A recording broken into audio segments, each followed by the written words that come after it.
খুবই সুন্দর একটা মসজিদ। পরন্ত বিকালে মসজিদটা জ্বল করতেছে। তাই চিন্তা করলাম আমার প্রিয় দর্শক শ্রোতাদের সাথে শেয়ার করি এত সুন্দর একটি মসজিদ।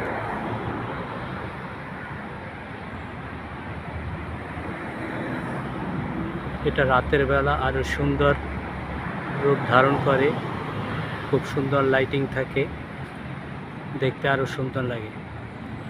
তো মসজিদ বলে হয়তো কারো ভালো লাগবে না, লাইক শেয়ার কমেন্ট কিছুই করবে না। অন্য কিছু হলে হয়তো করতো, গান নাচ বাজে কিছু হলে হয়তো